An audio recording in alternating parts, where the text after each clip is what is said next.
On this short lesson, I want to discuss an interesting idea from this week's Parsha, from Parshat Vayeshev, and how it relates to the situation Israel is facing right now.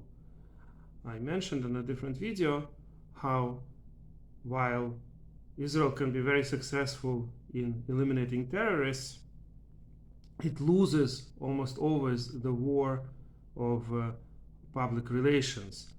The leftist media, for the most part, covers Israel in an incredibly biased and unfair manner, and basically demands from Israel the impossible, as if every casualty during the war, and there are always civilian casualties during the wars, every war that was waged, when Americans just recently were taking Mosul from ISIS, there were somewhere around 10,000 civilian casualties. And Gaza is far more complex than Mosul, given the tunnels and given the fact that Hamas puts rockets right in the kindergartens and in hospitals and everywhere else, where to increase the civilian casualties and to use civilians as the human shield. And yet Israel has demanded that they will stop the war which is needed for their survival after what Hamas did, the horrible atrocities, the raping, the killing of babies, the terrible things that they did on October 7th. Somehow it's expected that Israel is not gonna fight Hamas because of the possible civilian casualties. I'm not even talking about the fact that Hamas inflates the numbers. So what I was thinking about in this week's Parsha, we find that Yosef was so righteous, he was constantly persuaded by the wife of his master to sleep with her. And Chazal say she was trying various methods, she was trying to look beautiful for him, she was constantly scaring him, what she could do to him. She's the wife of the master, she could do anything, and still he withstood the temptation. Now it's a very difficult thing for a young boy of 17 or so who is not married to withstand temptations like that. And yet he did withstand the temptation.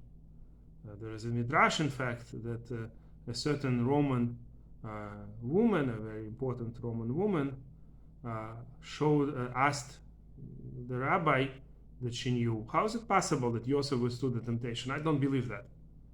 And the rabbi opened the Bible, the scroll of Torah, and showed, look, it says about Reuben, it says the sins of Yehuda. The Torah is very clear about people who did not withstand the temptation. So if Yosef did not withstand the temptation, Torah would have said it.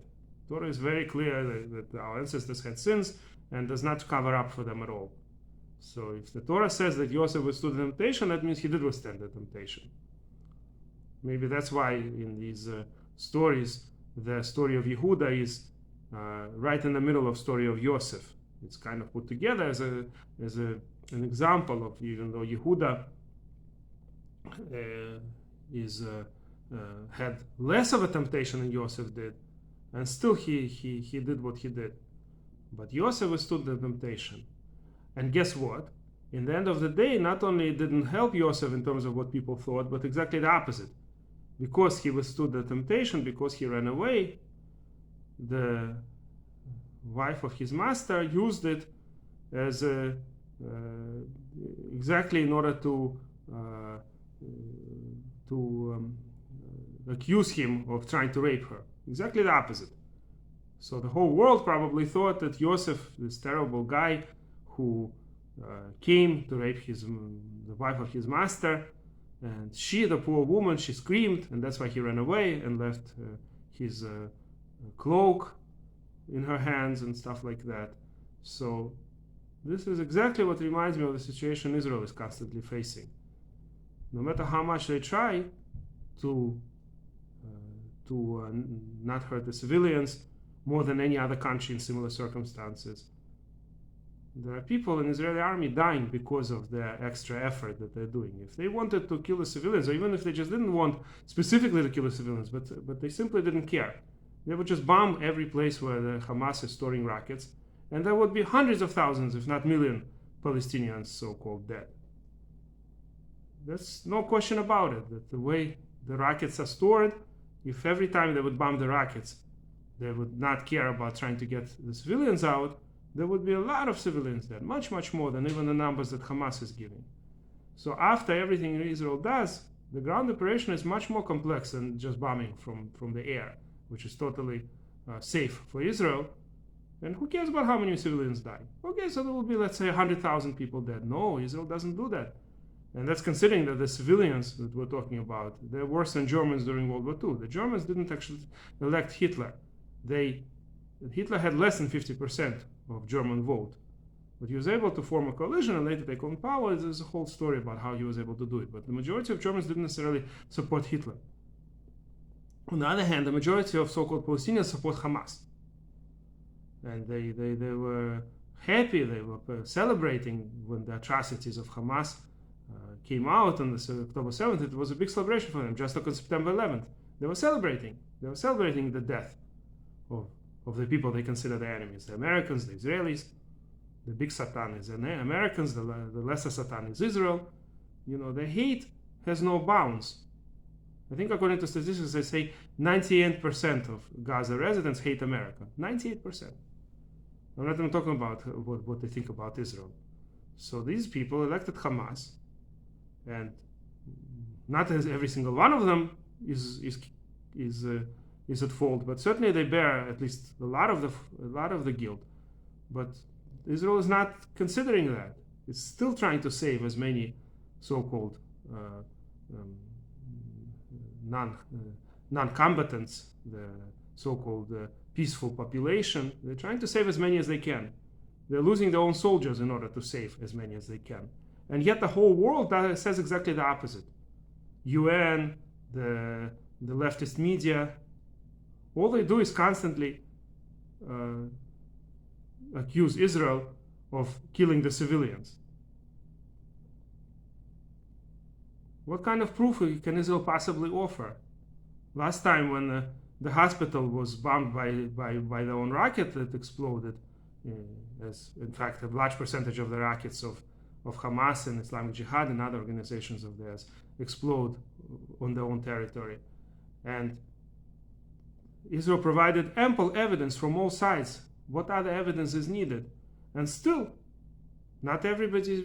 There's still people who believe that Israel is the one that's responsible. I'm not even talking about that the number of casualties in that hospital was at least multiplied by 10 by Hamas. So this is how Hamas gets their numbers. Take any number that maybe actually did happen and multiply it by 10. That's the easy way to get good numbers of theirs. But whatever the case may be, what can Israel do? What could Yosef have done? Really nothing. I wrote a letter to a Nobel Prize winner, an Orthodox Jew in Israel, who is a professor. He's very old, he's retired probably, I'm not sure he still serves as a professor. Ullman, Israel Ullman, or Robert Ullman is his regular name. His Jewish name is Israel, Hebrew name is Israel Ullman. I'm sure a lot of people heard about him. He was, I think in 2005, he was the Nobel Prize winner. So I wrote him a letter. Is there anything we can do about the media? Maybe if we explain to them, maybe if we show evidence, maybe they'll change. And he said that he's been in Israel for something like 60 years and nothing has changed since then. That the same New York Times, the same BBC, those same media outlets existed then. And he also used to think that there's a way to change them. And now he thinks it's impossible to change them. They're just anti-Semites. There's nothing you could do about it. Now, of course, some of them are actually Jews, but they're self-hating Jews too. There are all kinds of organizations, the far-left organizations that Jewish Voice for Peace. You know, they love these types of names. You know, democracy, peace. You know, women. It's interesting, right? How all these women organizations, which, by the way, I support the idea that women should be saved in all kinds of places. In Sudan right now, there are thousands upon thousands of women raped all the time. There's millions, probably a million casualties already by now. I'm not sure. I haven't been watching lately. But in Sudan, absolutely, those women have to be saved. And many other places, women have to be saved. But that's not where these organizations are putting their main effort. And whatever the case may be, the one thing that is interesting, that when the atrocities of October 7th happened, not a single one of them condemned Hamas. Women were raped, gang raped, killed, tortured. Nothing, absolutely nothing. How is it that these organizations that are so much fighting for women's rights, which is a good thing in many places in the world, many places in the world, the women actually are very unfortunate, and there's definitely an obligation, if we can, to help these people. But for some reason, these organizations, they couldn't care less about Jewish women in Israel. And another point I wanted to make at the end of this, that in Israel itself, there are a number of Arabs who are totally loyal to the state. Right now in the Israeli army, there are Arabs who are fighting against Hamas. Recently, among the hostages released was a brother and sister.